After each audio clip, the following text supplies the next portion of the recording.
Kata Nabi, barang siapa menghidupkan sunnahku, cinta kepadaku, barang siapa cinta kepadaku akan masuk surga bersama. Insyaallah. Barang siapa yang menghidupkan sunnahku di alam yang pasak, di alam yang rusak seperti zaman sekarang, dijamin 100 mati syahid.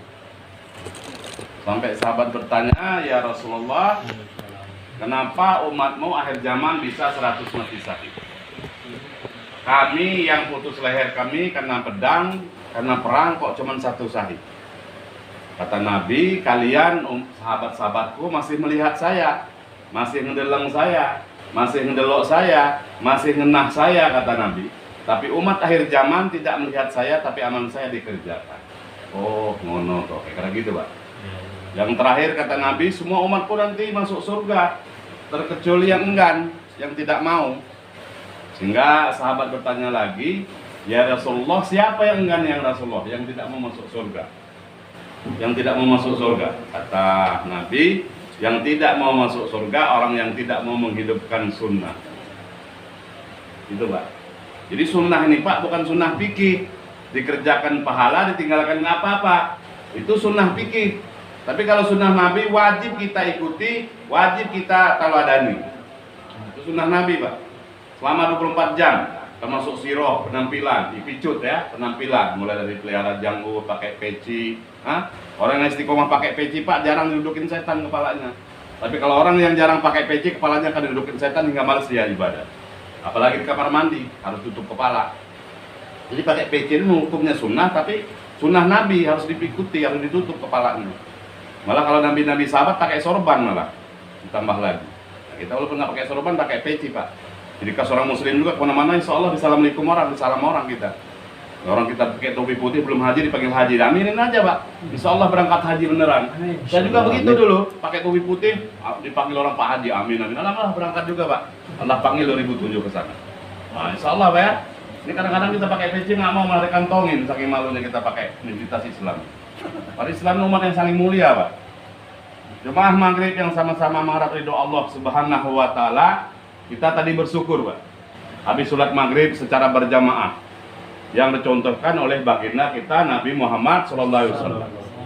Sholat perintah Allah berjamaah contoh Nabi kita Muhammad SAW. Nah, kita syukuri Pak. Kenapa? Karena kalau imamnya khusyuk kita enggak, insya Allah 27. 5 kali 27, 135. Belum tahiyatul masjid, belum qobliyah, belum tadi sempat ba'diyah kita Pak. Belum mungkin salaman satu sama lain. Boleh Pak salaman satu sama lain. Yang nggak boleh salaman wanita bukan muhrim. Lebih baik pegang bara daripada salaman wanita bukan muhrim. Lebih baik bara taruh di kepala daripada salaman wanita bukan hukumnya. Kalau sama laki boleh. Bahkan kalau di orang sudah ke Mekah ini belum Pak. Tapi bukan nafsu, bukan ngomong. Saking puas ilmiahnya, malah jambut dipegang-pegang dilus-lus orang Arab Pak. Senang dia. Tapi kalau dibilang pantat marah dia kalau orang Arab sana. Sama dengan orang Barat Pak. Kalau orang Barat tuh kalau kita nguap dia marah.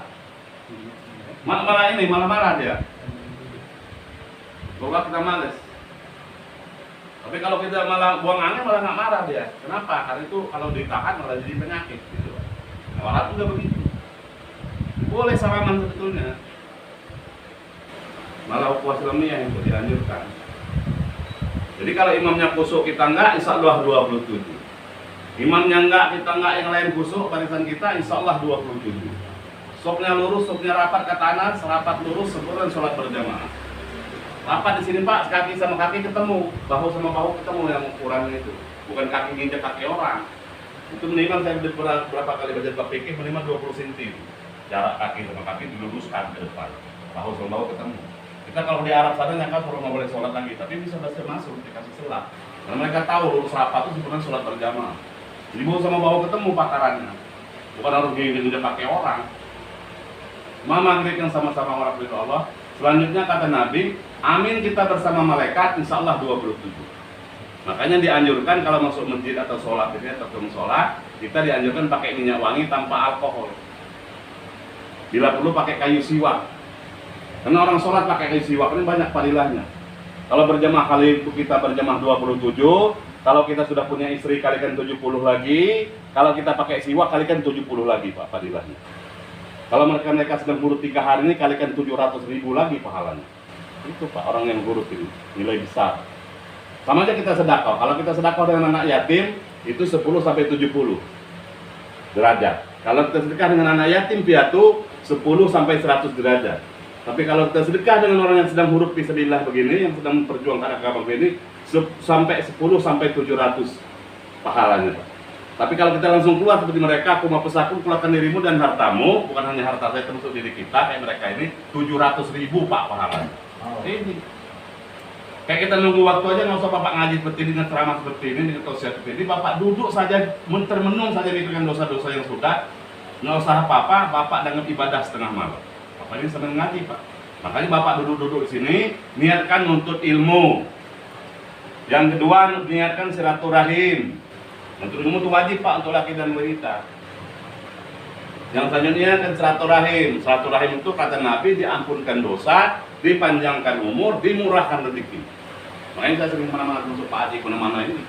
Jadi silaturahim karena kami merasa banyak dosa. Yang nggak mau silaturahim tapi nggak pernah banyak dosa lagi deh. Kalau kami masih banyak dosa lagi silaturahim. Diampunkan dosa, dipanjangkan umur, dimurahkan rezeki. Itu Pak. Kita niatkan di sini ukhuwah Islamiyah, kita saling saudara muslimin, Pak. Saling menghormati, saling menjaga, ilmu dan sebagainya. Niatkan itikaf tadi, jaga ibadah setengah malam. Itu Pak. Fadilah ini. Jadi kita syukurin didudukkan di sini. Yang selanjutnya kata Nabi, barang siapa ngambil duduk secara sempurna, lalu dia menuju ke masjid, akan mendapatkan nilai 27 derajat tadi.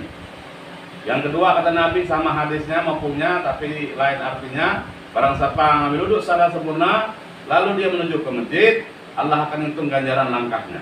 1 kali melangkah ditambah pahala, 1 kali melangkah dihapus dosanya, 1 kali melangkah ditambah ditinggikan derajatnya. Semakin jauh semakin bagus. Ada kisah di zaman Rasulullah SAW, zaman sahabat, mereka jauh dari masjid. Sementara di masjid itu banyak tanah kosong, lapang. Sehingga protes dengan Rasulullah, ya Rasulullah, izinkan kami pindah dekat masjid agar kami gampang ibadah kepada Allah. Kata Nabi jangan, ojo, saya kira begitu. Sehingga nggak pindah Pak yang jauh masjid. Nah, kenapa? Karena kalian kalau pindah semakin jauh semakin bagus langkahnya, semakin banyak langkahnya, nggak jadi pindah. Yang dekat protes kayak Pak Haji Kasbun sama adiknya nih, Pak Fadlan ya.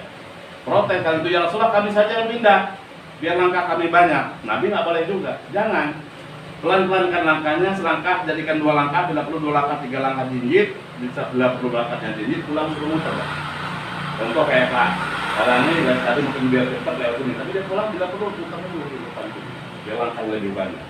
Dan hadis ini Pak sampai dari zaman Rasulullah sampai hari kebangkitan, nggak ada ketinggalan zaman, nggak ada depan.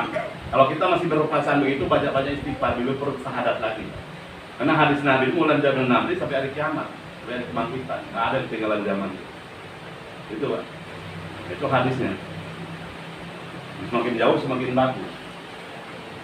Sholat niat Pak ya, amalkan terus Pak ya. Insyaallah.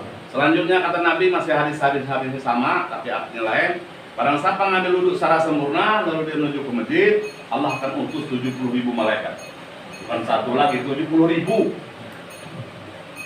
Dalam hadis kursi lagi, hadis kursi itu firman Allah dalam soal Quran, namanya hadis kursi. Lebih suka daripada Bukhari Muslim. Apa kerjaan malaikat nih Pak 70.000 ini menjemput kita dari rumah, ngusir setan yang menghalangi kita di jalan yang menghalangi kita. Kadang-kadang kita mau ke masjid, kentut dan sebagainya itu halangan Pak. Kadang-kadang ngambil duduk lagi dan kadang-kadang sampai nggak ke masjid. Itu kerjaan setan itu.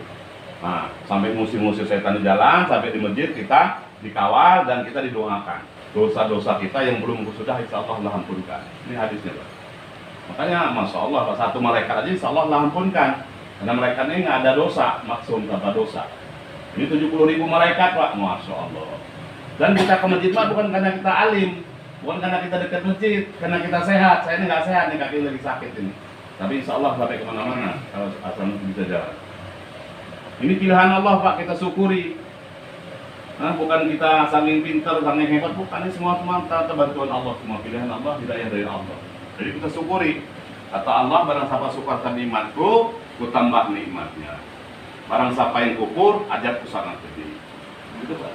Jadi kita syukuri. Jadi sholat itu betul-betul bantuan Allah, betul-betul ridho Allah. Dan orang yang menjaga sholat ini Pak, kata Nabi, barang siapa jaga sholat 5 waktu, bolak-balik ke masjid selama 5 kali sehari semalam, Allah akan beri 5 jaminan di 5 alam. Kalau satu alam lagi Pak, 5 alam. Kita sudah lewat alam kandungan, alam ruh, alam kandungan, sekarang alam dunia. Nanti alam dunia masih ada lagi, Pak. Apa alam dunia ini kita dikasih dimurahkan dan berkahkan rezeki kita. Ini alam dunia. Alam kedua nanti alam kubur. Dilepaskan ajab kubur. Ajab kubur nih Pak, kalau kita dengar lagu Lidah dari dulu, zaman dulu itu Lidah Lidah, hancur lebur tulang kubur kepit bumi itu hadis rupanya. Saya baru saat ini tahu. Sejak ngaji ini. Hancur lebur tulangku itu hadis Pak. Jadi tulang kita seratakan hancur-hancuran di dalam kubur, bumi nanti ngepit kita kalau bawa amal salah. Habis itu nanti datang ulat serta dilepasin selama kali matok 70 hasta tenggelam siang dan malam itu sampai hari kebangkitan. Habis itu nanti dipanggangkan api neraka, dimasukkan dalam api neraka, itu ada api nerakanya dipanggangkan siang dan malam kayak seperti Madura ini. Ini dalam kubur Pak. Tapi kalau orang membawa sering rajin ke masjid, dia bawa amal soleh masuk kubur, nanti sejauh mata memandang, seolah-olah tidur pengantin baru. Nggak terasa udah kiamat, udah kebangkitan. Bahkan minyak, kosturi, wau, segala macam, pokoknya cuma melihat bidadari, malaikat, itu nemenin kita amal-amal itu berobat. Itu orang rajin ke masjid itu. Makanya kita jaga Pak ya, 5 waktu Pak ya.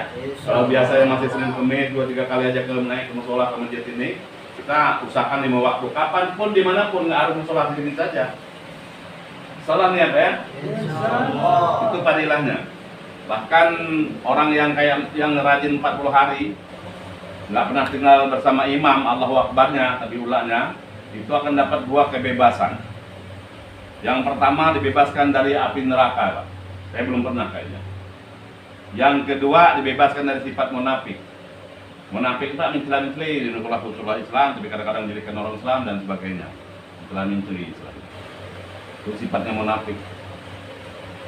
40 hari Pak, nggak pernah tinggal bersama imam. Kalau orang di Mekah sedang 8 hari, 40 kali sholat. Kalau di Lampung ini, di Indonesia ini berarti 200 kali sholat ya. Baru dapat kebebasan 2 tadi, bebas dari neraka, dibebaskan dari sifat munafik. Sholat jaga Pak ya. Itu Pak, sholat ini banyak betul. Kata Nabi, bersama menegakkan sholat, menegakkan agama. Meninggalkan sholat, merubuhkan agama. Orang merubuhkan tiang bendera aja ngamuk Pak. Apalagi tiang bendera partai. Masa datang. Tapi keluarga kita merubuhkan tiang agama, kita tenang-tenang saja. Kadang-kadang anak kita, kadang-kadang cucu kita, bahkan kadang-kadang istri kita, adik kita diam-diam saja. Dan sholat ini Pak, saking pentingnya sholat, Allah panggil langsung Nabi Muhammad SAW ke Suratul Muntaha, ke langit yang ke-7, jumpa dengan Allah Subhanahu wa Ta'ala. Kalau lain itu lewat wahyu tentang puasa, tentang haji ya, tentang zakat yang wajib-wajib itu lewat malaikat Jibril alaihissalam. Tapi kalau sholat ini langsung, bahkan dulu rencananya itu selama 50 tahun ya, 50 waktu sholat ini Pak. Sehingga ketemu Nabi Musa alaihissalam, kata Nabi Musa alaihissalam, ya Muhammad, bagaimana lagi umatmu yang namanya Luqman itu? Nggak bisa narik mobil Gojek lagi dia. Begitu juga Haji Kasmun, nggak bisa ke pasar lagi bawa belanjaannya. Begitu juga yang PNS, yang dagang, yang swasta nggak bisa kerja lagi, yang Pak Alim nggak bisa nyupir lagi dia sholat terus 50 waktu. Dan singkat cerita, ngadep ke Allah, sehingga cash dapat 5 waktu. 5 waktu mesti banyak ditinggalkan pula nih, Masya Allah ya. Itulah umat akhir zaman Pak, termasuk yang ngomong lemah iman ya. Makanya doakan saya Pak, karena saya ini pendos, manusia penuh dosa. Doakan agar Allah ampunkan dosa-dosa saya, Allah tambah dan matikan saya dalam husnul khatimah. Ucapkan la ilaha illallah. Selamat di kubur, selamat di sirat, selamat di padang mahsyar, selamat di insan, masuk surga Darussalam. Insyaallah yang hadirin semua niat ya, bisa masuk semua Darussalam kita. Amin ya rabbal alamin. Amin. Jemaah maghrib yang sama-sama mengharapkan ridho Allah Subhanahu wa Ta'ala. Saking penting sholat Pak, kita panggil Nabi ke Allah. Kenapa sholat ini nanti pertama kali dihisab di padang mahsyar? Pertama kali hisab sholat kita. Kalau sholat kita nanti diterima, semua amal ibadah lain akan diterima. Walaupun 1000 kali naik haji, kalau sholatnya tolak, tertolak nanti. Walaupun kita sekian triliun kita infakkan, akan tertolak. Sekian pondok kita bangun, sekian masjid kita bangun, asal sholat lewat semua Pak. Makanya betul-betul sholat ini harus dijaga, harus betul-betul belajar. Makanya kalau kita berjamaah ini enak, diborong kayak tadi itu, kayak beli pisang kan, diborong. Yang pecah jadi, yang mentah jadi diterima. Tapi kalau sholat sendiri-sendiri betul-betul diperhatikan, kayak kita beli pisang pisiran, ini yang besar, yang matang, yang bagus. Rukun sholat Pak 13, tapi kalau dihitung semua tumaninahnya 17 rukun. Satu saja lewat semua Pak. Makanya subhanallah Pak sholat. Tapi kalau berjamaah ini keutamaan ini tadi, walaupun kayak saya fatihahnya belum lurus, marotnya nggak benar, tajwidnya nggak benar, insya Allah ikut ambil bagian 27 tadi. Insya Allah niat amal Pak. Yang sudah istiqomah Pak. Jangan sampai enggak. Yang belum istiqomah. Kawan-kawan, saudara kita, teman kita, keluarga anak kita, saudara kita diajak semua, harus tahu semua. Insya Allah ya, sampaikan lagi nanti ya. Jemaah maghrib yang sama-sama mengharapkan Allah Subhanahu wa taala. Begitu juga Pak, zaman Abdullah bin Maktum itu buta, nggak bisa melihat. Tapi istiqomah dia berjamaah di masjid. Karena sudah hujur, sudah tua kayak saya ini, dia sudah aki-aki, protes sama Rasulullah. Ya Rasulullah, izinkan saya sholat di rumah saya, karena yang nonton saya nggak ada, anak-anak saya masih kecil, rumah tangga saya orang rumah jauh, tangga jauh, banyak binatang buas dan sebagainya. Semua alasan daripada Abdullah bin Maktum benar. Tinggal singkat cerita, Nabi nggak bisa jawab. Karena singkat cerita, Allah tahu datang wahyu utusan Allah, malaikat Jibril. Kata malaikat Jibril, ya Muhammad kasih tahu Abdullah bin Maktum, kalau dia dengar azan wajib mendatangi. Sehingga singkat cerita dipanggil Abdullah, udah mau keluar pintu, Abdullah mau pulang. Abdullah, tadi, mana nih? Ada apa ya Rasulullah? Dengar nggak azan? Dengar ya Rasulullah, kalau itu wajib kamu mendatangi. Singkat cerita, Abdullah bin Maktum nyuruh ahlinya pasang tali dari rumah sampai masjid, berangkat pegang tali, pulang pegang tali. Saking pentingnya sholat berjamaah. Begitu juga Nabi kita Muhammad SAW, dekat ajalnya, 3 kali jatuh pingsan. Sudah subuh biasanya, sebelum subuh sudah di masjid, jadi kok sudah mau komat belum datang pula Rasulullah. Sehingga disusul sama Ibnu Abbas, punakatnya bersama sahabat lain. Ternyata Nabi sudah 3 kali pingsan. Nabi duduk jatuh lagi, pingsan. Sehingga disusul, dipapah Pak. Ini ke masjid, sampai masjid Rasulullah nggak kuat lagi duduk, nggak kuat lagi bangun. Sehingga Rasulullah sholat sambil duduk di saf pertama. Di saat itu Abu Bakar sebagai sahabatnya, sebagai mertuanya disuruh jadi imam. Saking pentingnya sholat berjamaah. Begitu juga sahabat dulu zaman Nabi itu, dia tidak pernah tinggal bersama imam 40 tahun, bukan 40 hari, 40 tahun belum pernah tinggal tabi'ullah bersama imam. Nah kebetulan pas asar, ibunya meninggal dunia, wafat. Sehingga dia masih membumikan emaknya dulu, orang tuanya. Selesai membumikan, dia pulang bersih-bersih, langsung ke masjid. Pulang asar sendirian. Ada yang bilang 25 kali salam, ada yang bilang 27 kali salam sholat asarnya. Tapi malamnya dapat mimpi. Tidak mendapatkan keberkahan sholat berjamaah dan tidak mendapatkan aminnya para malaikat. Itu Pak sholat sendirian. Bukan sekali, bukan di rumah, di masjid 27 kali salam. Tidak mendapatkan keberkahan sholat berjamaah dan aminnya para malaikat. Rugi Pak. Nah kita bersyukur Allah pilih kita sholat berjamaah di sholat gitu ya. Kita syukuri bahwa dulu masih banyak Pak sholat-sholat ini sebetulnya, tapi kita pindah ke bab kedua. Kita syukur lagi, kita duduk di sini Pak. Walaupun jumlah mungkin kurang 10 orang ya, termasuk adik-adik ini, kita syukuri. Kenapa? Kita duduk sini lebih mulia daripada pasukan MPR, DPR, bahkan PBB yang jumlah ribuan orang Pak masih mulia kita ini. Kalau mereka itu bicara hanya perkara dunia, perkara perut saja. Bahkan bisa dilaknat Allah, mungkin mereka tolak ditelan dan sebagainya kan. Kalau ini kita insya Allah tepat waktu nanti, sebelum Isya itu sudah selesai. Jadi mulia pasukan PBB sekalipun Pak.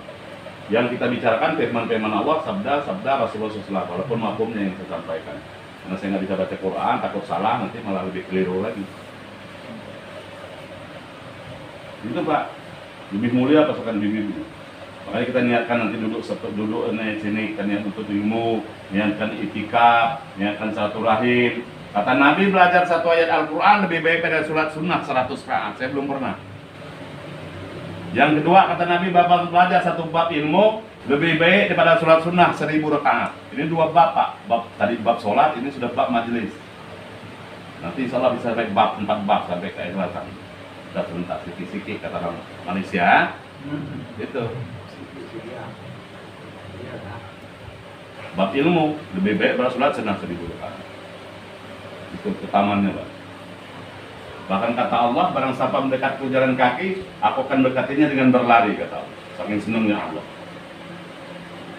Yang selanjutnya kata Nabi, barang siapa pernah mencontoh daripada taklim Nabi, pengajian Nabi dan sebagainya seperti ini, rapat begini, dan mendengarkan semua, sami'na wa ta'na, pertama akan diberikan sakinah, Pak. Sakinah, Pak, ketenangan jiwa. Mungkin ada yang sampai ngantuk ini. Kayak Pak Lukman kemarin tadi pagi sampai tidur dia itu saya ngomong. Sakinah, ketenangan jiwa. Orang kadang-kadang ke laut, pantai, kemana-mana, ke gunung meletus ya. Ke laut, kena tsunami. Nah, kalau kita insya Allah kenapa ini jaga semua ini rumah Allah. Yang kedua, Pak, diberikan cucuran-cucuran rahmat. Kita masuk surga Allah bukan karena ibadah kita, tapi karena rahmat Allah, ridho Allah. Ini cucuran-cucuran rahmat, Pak.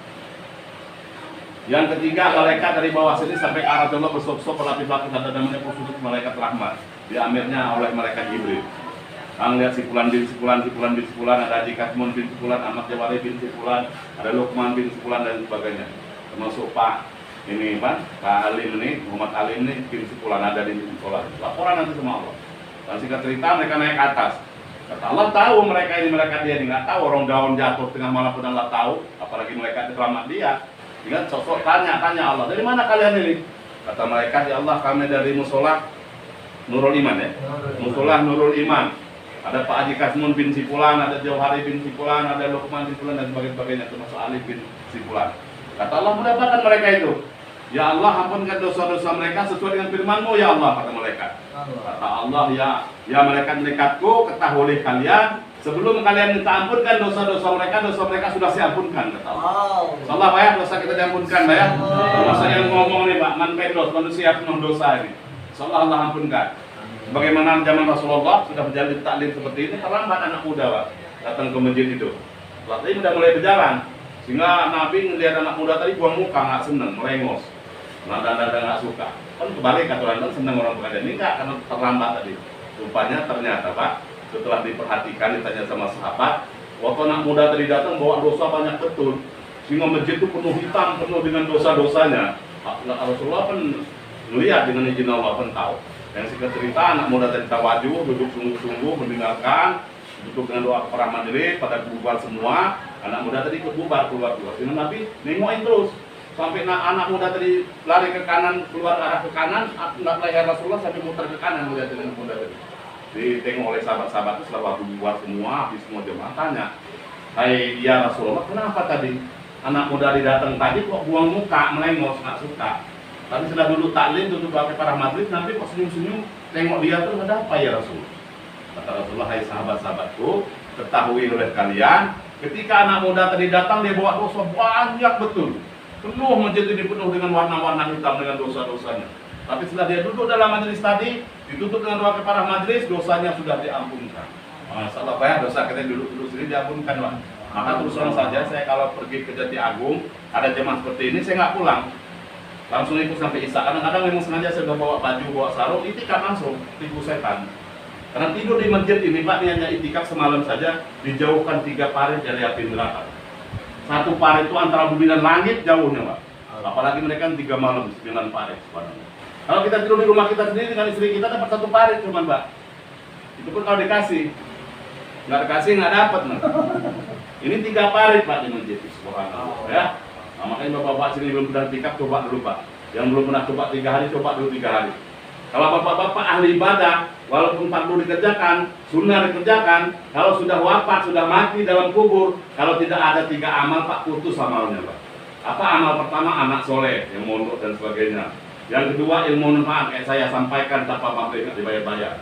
Nah, tidak perlu kita ngajak orang ngomong, yang ketiga punya wakaf, tanah, bikinkan musola, bikinkan masjid, bikinkan jalan, bikinkan irigasi, air dan sebagainya, sumur bor dan sebagainya. Itu Pak, kalau nggak ada putus. Tapi kalau orang publik, Pak, orang jauh lah ini mati nanti, orang dakwah ini Pak. Walaupun sudah mati, ilmu manfaat ngalir itu Pak. Multi-level. Lukman, ini sedang saya ajak, nanti ngalir ke saya. Pak Jika belum pernah saya ajak, nanti dia ngajak-ngajak lagi ngalir ke saya semua. Ini pernah saya ajak, ngajak ke saya. Itu Pak. Dalam kubur pun ngalir terus. Mau nggak Pak? Dapat amal terus. Mau amalkan Pak. Jangan jadi penonton, kita rugi Pak kalau nonton aja. Sayang Pak. Dunia yang sementara, akhirat selama-lamanya. Dunia yang sementara ini perlu bekal banyak, papan, sandang, pangan, pekerjaan. Tapi kalau akhirat mulanya berdua iman dan amal soleh. Selama-lamanya Pak ada awal nggak ada akhir. Kalau dunia ada tanggal lahir, ada tanggal kematian. Kalau akhirat ada tanggal, nggak ada Pak, ada awal, nggak ada akhir. Jadi kita perlu bekal sebanyak-banyaknya. Nanti kalau pada masa nanti istri kita punya kurang satu, kita minta tolong, nggak ada kali kasih. Anaknya minta kita sama anak, nggak bakal dikasih Pak, nafsi nanti di akhirat. Beda dengan dunia ini, nggak ada, bisa ngutang, bisa minta, maling bila perlu. Sana nggak bisa nafsi Pak. Makanya sama-sama kita berjuang bagaimana kita cari amal yang sebanyak-banyaknya. Insyaallah Pak ya. Yang selanjutnya kita sudah ibadah ini kita harus dakwah. Ajak-ajak, saling mengajak. Kalau mau tidak mau hidayah Pak. Nah, hidayah jangan ngajak orang, ngajak anak aja kadang-kadang mau. Tapi perlu kita ajak supaya kita gugur kewajiban. Kalau dia ngikut amal yang ngalir sama kita. Satu orang tidak ibadah, kita ajak ibadah, pahalanya ngalir sama kita tanpa ngurus punya dia. Nah, disoheh Pak, sedikit pun tidak kurang. Kalau kita ajak-ajak. Kalau kita nggak ngajak nuntut, betul ya Allah, Pak Haji Kasmun lewat depan rumah saya, mau sholat ya Allah, atau ke masjid ya Allah, tapi nggak pernah ngajak saya ya Allah. Kenapa Pak Haji Kasmun? Pak Haji Kasmun sudah ngajak 5 kali berhenti misalnya, nuntut lagi, betul ya Allah, Pak Haji Kasmun sudah ngajak saya 5 kali ya Allah. Kalau 10 kali saya ikut ya Allah. Kalau sekarang ngajak marah memang, nanti nuntut Pak, coba aja. Nggak percaya mati duluan. Nuntut nanti Pak dia. Makanya dakwah Pak lagi dan lagi sampai tidak lagi. Makanya kalau walaupun tetangga dengan Haji Kasmun mungkin ajak ngobrol lagi, ajak ke masjid lagi, ajak ke Al-Qirong lagi, ajak pengajian lagi. Itu harus begitu Pak, lagi dan lagi sampai tidak lagi. Dan kita kasihan Pak, makanya sering ajak itu. Dan juga kita gugur kewajiban. Dan ngajak nih Pak prinsipnya untuk diri kita, karena mulut kita tidak kuping saya ini sama yang ngomongin ini, saya akibatnya ini. Makanya saya khawatir takut tadi Bapak tadi bilang tempat tadi. Pak Haji ngomongin ulama, bukan ulama, saya ini baru, bukan ustadz belum jadi, masih belajar. Tuh, jadi ngeli saya bilang ustadz tadi, ustadz belum jadi. Apalagi panggil Pak Haji, Rasulullah berapa kali haji nggak panggil Rasulullah Haji, saya baru sekali panggil Pak Haji, nggak mau lah saya. Cuma maghrib sama-sama mereka Rasulullah, jadi kita sering ngajak Pak ya. Atau beliau sering saya ajak alhamdulillah sudah istiqomah langsung. Jadi lagi ajak sebenarnya janggut beliau. Ya katanya insya Allah. Karena beliau janggut nih Pak, kapanpun dimanapun ngalir pahalanya Pak. Kalau kita nggak puasa sunnah nggak sunnah nggak dapat pahala. Kalau kapanpun ngalir, kita kamar mandi ngalir, kita tidur ngalir, kita kerja ngalir. Cuman pelihara aja nggak nanam tumbuh sendiri. Hah? Minimal segenggam Pak hadis itu. Segenggam. Hadisnya Bukhari dan Muslim, Bukhari bisa cak. Saya punya 2 kitab riwayat janggut, Bukhari Muslim semua hadisnya. Jangan yang lain. Jadi kata Nabi, ciri khas umat Muhammad, potong kumis, panjangkan janggut, minimal 1 kepala, maksimal 2 kepala. Ada yang bilang bisa lebih. Ciri khas Nabi orang Kristen, orang Nasrani, pelihara kumis Pak, buang janggut. Ciri khas orang Yahudi, orang Israel segala macam itu, janggutnya panjang, kumisnya melentang kayak Paraden. Ciri khas Jepang, penyembah api, kumis dibersihkan semua, dibersihkan semua, ngomong kayak Pak Arin, dibuangkan semua, biar kelihatan muda. Enggak juga, kalau ahli jikir, walaupun udah tua ini masih banyak cewek cantik seneng sama saya. Ahli jikir, nurnya ada. Kita jangan ladenin aja bahaya. Belum sanggup 4. 1 aja nggak ketulungan. Itu Pak. Nah, yang lebih bahaya lagi kata Nabi, barang siapa niru suatu kaum, Allah golongan kaum itu bahayanya. Kita nggak mau lihat jadi orang Nasrani, nggak mau jadi ini. Tapi hadis Nabi begitu. Nabi nggak pernah bohong karena Nabi dari Allah. Apalagi Allah kan. Sama aja kita nggak mau salaman. Zaman sekarang disuruh begini-begini, sungkem-sungkem tangan 2. Itu orang Hindu Pak, orang Buddha. Jangan mau, kalau mau salam ya udah nggak salaman. Jangan begini-begini, nggak boleh tangan 2. Barang siapa niru suatu kaum, Allah golongan kaum itu hadis. Nggak perlu. Kalau nggak mau salaman, udah salaman apa-apa. Nabi nggak pernah bohong, lurus rapat ya rapat aja kayak kami itu. Mulai dari 3 tahun yang lalu nggak pernah, jarang-jarang masjid saya itu. Nggak ada satupun pakai masker, dan masker udah tua, 2-3 orang tua aja. Lalu tanya Pak Alim, ada nggak yang kena COVID? Nggak ada. Orang dalam masjid orang COVID, rumah Allah kok. Justru yang takut sama COVID dia tanya COVID. COVID itu udah nama masing-masing. Maut, jodoh, rezeki, penyakit atau sakit, termasuk kaya miskin tetapan Allah 50.000 sebelum lahir. Kalau sakit nyebab kematian Pak, saya 18 tahun tahunnya yang mati saya. Karena saya 18 tahun yang lalu sudah kena Bapak di tahun. Saya sering ke Immanuel. Ada diabetes, ada darah tinggi, ada kolesterol, ada asam urat, ada emah. Saya ini Pak, udah mati 18 tahun yang lalu saya kalau memang penyakit nyebab kematian. Mati nih Pak, rezeki kita sudah habis. Kalau jatah kita 10 ton, Sudah habis 99,9 tinggal sekilo. Saya berangkat Mekah sana, meledak ke sawah saya, nggak bakal mati, nggak Allah selamatkan saya dengan cara Allah. Habis 1 kilo baru saya mati. Dan anak kecil baru mati pulaan, masih muda mati. Kita suruh kuburan tuh. Wah, kita seperti mereka nanti. Kita ini daftar urut, bukan daftar urut, daftar cabut. Nggak nunggu lah, yang muda ini nunggu saya tua dulu baru ibadah, nggak boleh. Mulai dari muda ini, justru muda ini malah bagus. Barang siapa anak muda yang ahli ibadah sampai dia mati, dapat tanggungan sisi Allah, masuk 7 golongan. Yang pertama, pemimpin atau ini yang adil, imam yang sering makmur. Yang kedua, laki-laki yang bolak-balik ke masjid. Yang ketiga, anak muda yang rajin ibadah. Yang keempat, laki-laki bertemu karena Allah, berpisah karena ini, bertemu karena Allah, berpisah karena Allah. Yang selanjutnya, anak laki-laki digoda wanita cantik menolak. Pada umumnya kan kita yang muda, ini wanita yang goda, tapi kita nggak mau menolak, jadi nikah. Yang selanjutnya, sedekah dengan tangan kanan, tangan kiri nggak boleh tahu. Boleh kita taruh di 100.000, tapi sanggup nggak jaga riaknya. Kalau nggak jaga riak nggak sanggup, jangan, masukin aja berat gitu. Jangan ditengok lagi. Yang selanjutnya, orang tidur malam, kita bangun tengah malam, minimal 2-2 kata Nabi. Bangun jam 2, sholat 2 rakaat, 2 tetes air mata, bisa memadamkan api neraka. Apalagi lebih lah. Untuk 4 salam juga boleh, bagus tahajud. Nggak usah takar-takar sampai 12, 13. Ganjil segala macam. Boleh untuk witir, cuma ke witir bisa. Habis sisa, dia hisa, sholat tobat 2 rakaat, baru sholat witir 3 rakaat. Kalau kita sholat malam jangan witir lagi, nggak boleh. Karena dia tambah ganjil sama ganjil. Kadang-kadang kalau udah ganjil, udah tutup nggak boleh sholat lagi. Kata siapa? Belajar dulu sama jauh hari, walaupun bukan ustaz. Setelah ya, belajar ya.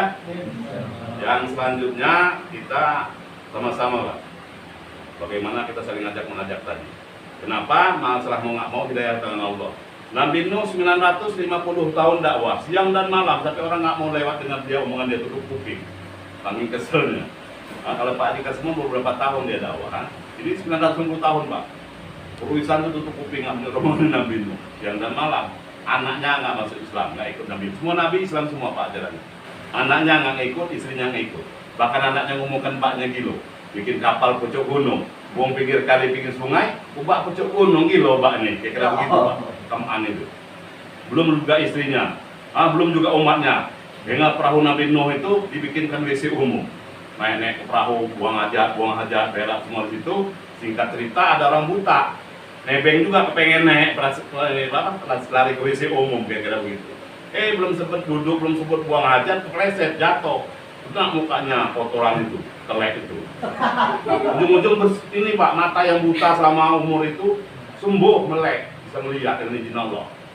Dia turun ke bawah, kalbu jarilah kata kita. Kalau kita tetangga-tangga itu ngomong-ngomongin lah tentangnya, cerita-cerita atau kalbu jari, Pak. Bahwa dia matanya semua dengan telek-telek, dengan tahi-tahi banyak. Air yang kudis-kudisan yang kurang naik sembuh semua Pak dengan izin Allah. Sehingga perahu Nabi Nuh alaihissalam tanpa diamplas sudah mengkilat, Pak. Itu dengan izin Allah. Kisah Nabi Nuh alaihissalam. Begitu juga Nabi kita Muhammad SAW. Semua pamannya nggak ada yang masuk Islam, termasuk Nabi pamannya yang namanya Abu Muthalib. Sudah keamanan dia ya, geng dia ya, sampai mengganggu Rasulullah. Ini langkah dulu mayat namanya si Abu Muthalib. Karena Abu Muthalib itu termasuk preman juga, termasuk ini singa padang pasir juga, kelas kakap juga.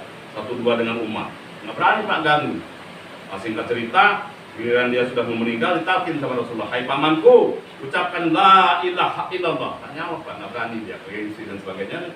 Dengan nggak diizinkan Allah, sehingga cerita Nabi ditegur sama. Hai Muhammad, kamu hanya menyampaikan hidayah di tangan saya. Nangis Rasulullah, terseduh-seduh. Allah, kalau begitu ampunkan paman saya ya Allah. Dia sudah berislam ya Allah, sudah ke keamanan saya ya Allah. Tapi apa jawab Allah? Tidak ada doa buat orang kafir. Nabi Pak doakan pamannya nggak dapat hidayah, apalagi kita. Cuma tugas ini tetap jalan, Nabi sudah nggak ada, kita jadi sebagai Nabi.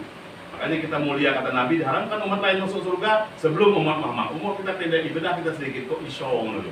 Orang dulu Pak 6 bulan puasanya Nabi Daud tuh. Kita cuma sebulan.